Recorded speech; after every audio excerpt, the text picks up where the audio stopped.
Auzubillahiminash-shaytanir-rajim. Bismillahir-rahmanir-rahim. Ladies and gentlemen, today's topic is very important. Watch till the end, and at the end, I'll give you a recipe about the weight loss. So, starting with today's topic, it is how and why animal fats are better than the plant-based fats or oils.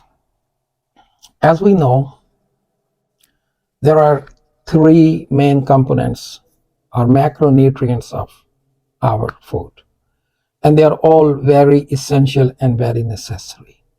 First comes the carbohydrates, sugars, starch, non-starchy carbohydrates, and there are different sources of those carbohydrates: grains, rice, legumes, and definitely the refined sugars coming from different plant sources like sugarcane or root beet. They are all sources of the carbohydrates, but there are naturally occurring sources like honey, maple syrup, and so on. The carbohydrates, they are providing us with energy. The energy our body is using, all the cells in the body, they use carbohydrates in their first preference as a form of energy. Even they keep it as a reserve energy in the form of glycogen. That's a complex carbohydrate where glucose is converted into glycogen and stored inside the liver and inside the muscles, so that in cases of emergency, when body releases adrenaline and we need an immediate energy to run, to what we call to run and fly. In cases of fear, we need abruptly an increased amount of energy to perform multiple tasks all of a sudden, and there comes glycogen. And the glycogen is coming from particularly glucose.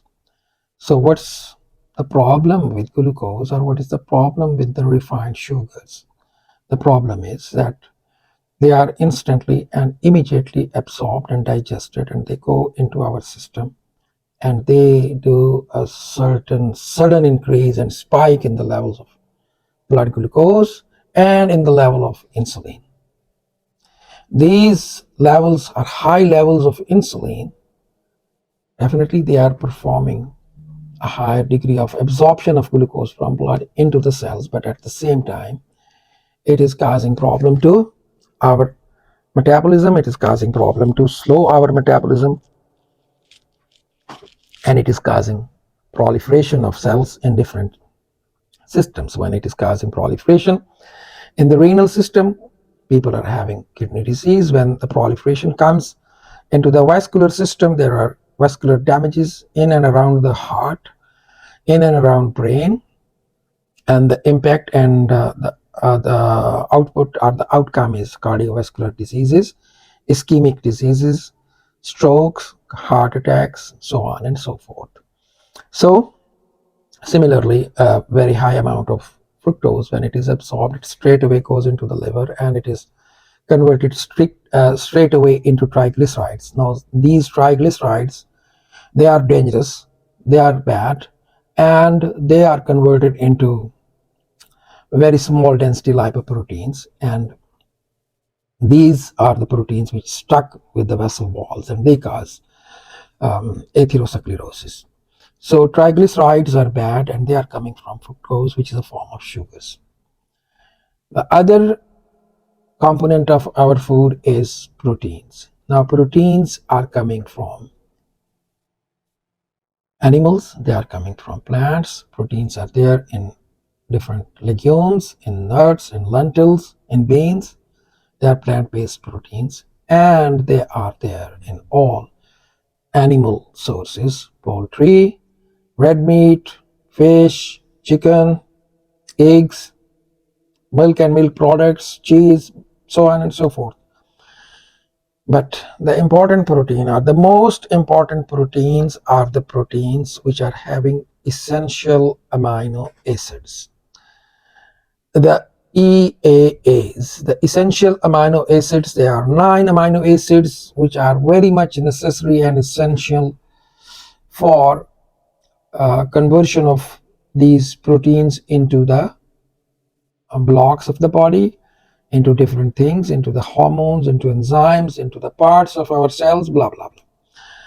If proteins are deficient in essential amino acids, particularly the plant-based proteins, then our body is not consuming them to form the blocks, but it is converting them into glucose with the process called gluconeogenesis.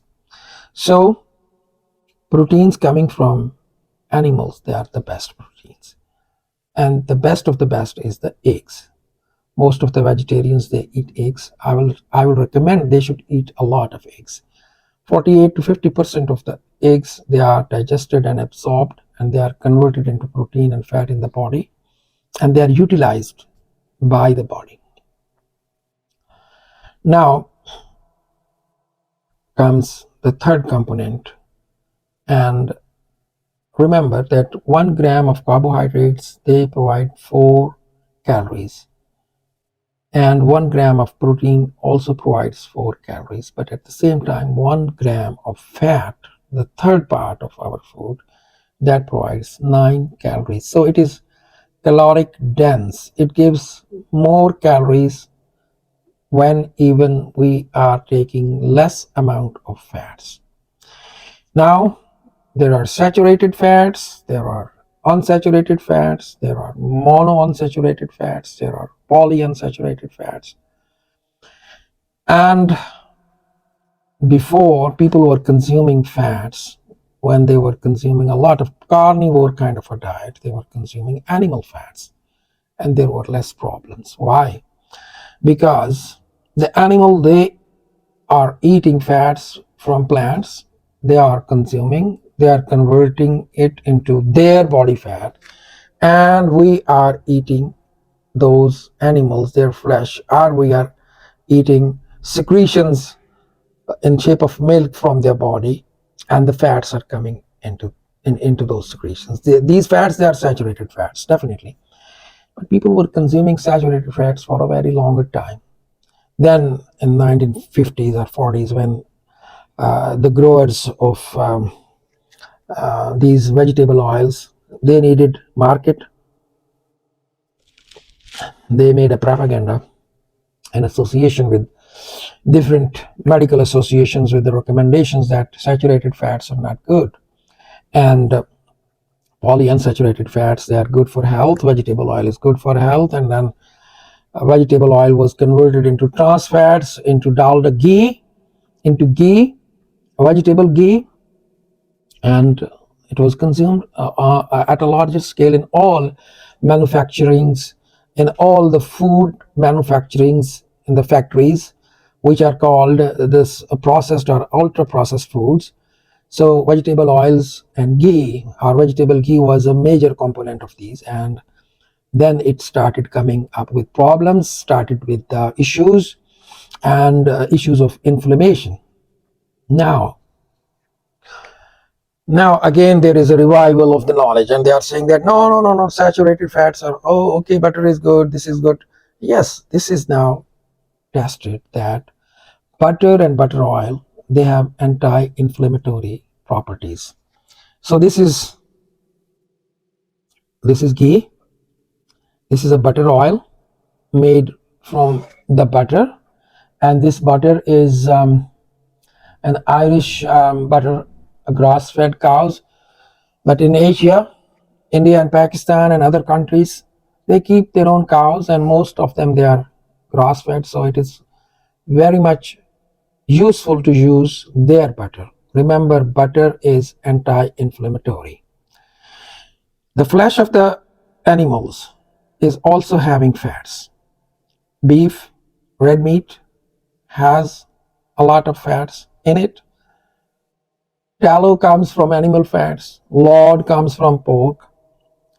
And if you improve your mode of cooking and cook a meat with its own fats, then you do not need to add any additional fat.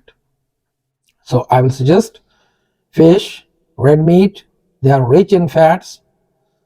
Goat meat is the best, lamb is the best next to it, and then comes bison, buffalo, cows. Buffalo and bison meat is lean, more lean, has less fats, but still there is fat. Generally, about 20% of meats, they have fat. 20% fats are there within the flesh of the meat. Chicken breast is definitely very much lean. It's not having a lot of. So whenever you are buying chicken or turkey or cooking it, try to cook it with skin. Their skin has a lot of fat. If you are trying to eat fish, eat it with skin. There is a lot of fat. And when it comes to use additional fats, try to use it with the butter. You can see the butter, very fresh, looks yummy.